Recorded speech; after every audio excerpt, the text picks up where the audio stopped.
Testing their skills, equipment, and grit in the subarctic temperatures north of Yellowknife, over 1,500 soldiers, mostly from Edmonton, geared up for the biggest and most complex Army-led northern training mission in history, Exercise Arctic Ram. After over a decade of operating in Afghanistan, the soldiers of 1 Canadian Mechanized Brigade Group are sharpening their winter warfare and survival skills in several areas north of Yellowknife.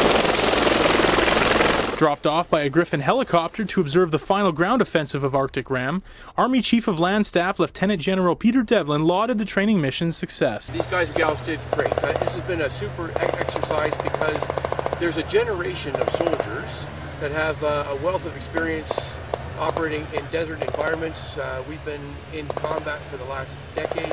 We are shifting that level of experience, that enthusiasm, and bringing it to winter warfare training. The training scenario for the ground offensive revolved around a radioactive satellite that crashed in the Canadian North, codenamed Canyon Jaw.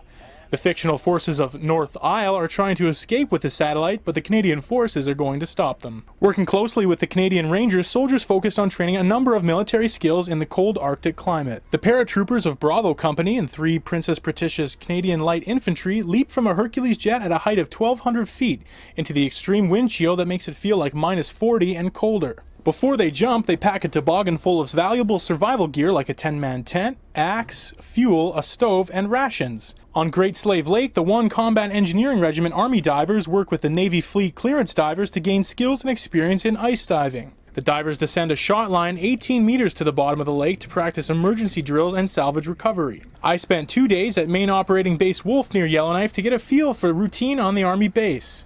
Teaming with transport trucks and army tents, the highlight of living on the base was the food. I always wash my food down with a cup of clean water, filtered out of Long Lake by the reverse osmosis water purification unit. Unit Commander Master Corporal Philippe St. Onge showed me how the Raupew machine runs murky lake water through several reverse osmosis membranes to churn out clean, purified water. Some of the water is frozen into bricks and transported to the forward operating bases.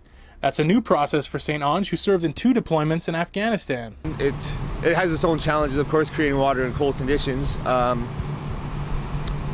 living in the cold, of course. You know, you go to Afghanistan, it's plus hot all the time. And here it's just maintaining life in the cold.